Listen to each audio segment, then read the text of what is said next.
Hi friends, today we are going to see the feature of Eureka's screencast.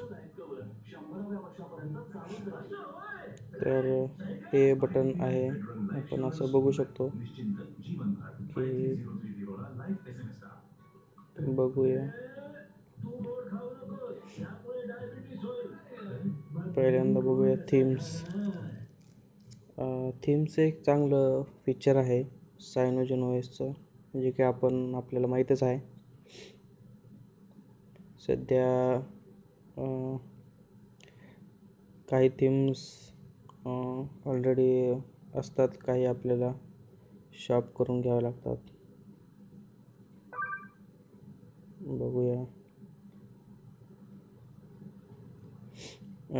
हे एक चांगलं feature आहे. आपण जर बघितलं तर आपण बघू शकतो की अशा प्रकारे याचे आयकॉन्स वगैरे येतात.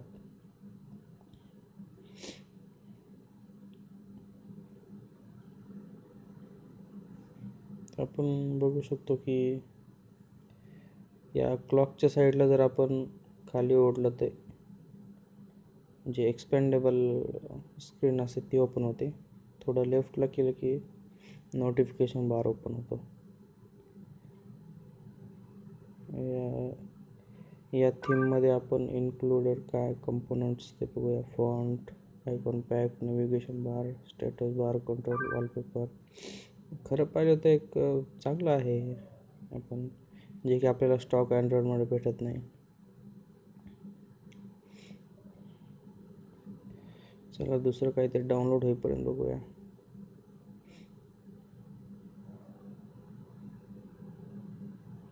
इथे आपण प्लस साईनमध्ये आपण जर नोटिफिकेशन बारच्या एक्सपेंडेबलमध्ये बघू, प्लस साईनमध्ये आपण एखादं फीचर काढून टाकू शकतो किंवा एखादं ॲड करू शकतो. आता बघूया. आपण समजा एअर लोकेशन मोड आपल्याला काढून टाकायचं आहे, ते इथं डिलीट बटनमध्ये आपण डिलीट करू शकतो आणि बॅक बटन करून आपण ते आता बघूया. हे इथून आता ते निघून गेलेलं आहे.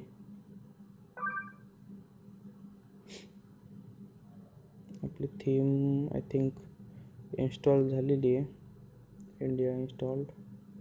चला तर बघूया काय फीचर्स आहेत इंडियाचे.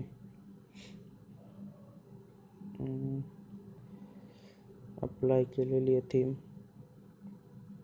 लोडिंग, कस्टमाइज ऑप्शन, कंट्रोल आपल्याला अशी भेटते. त्यात आपण या 4-5 प्रकारे करू शकतो. सध्या आपण अप्लाय केल्यानंतर असं होऊन जाईल. खूपच म्हणजे हे तर भारी फीचर आपल्याला बघायला भेटतं सायनोजन ओएसमध्ये.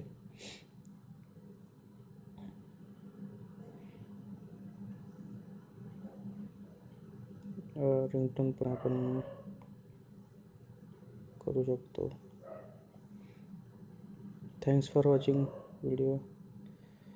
अशा प्रकारे आपण थीम पॅक कसा ॲक्टिवेट करायचा हे पण बघितलं. Thank you friends.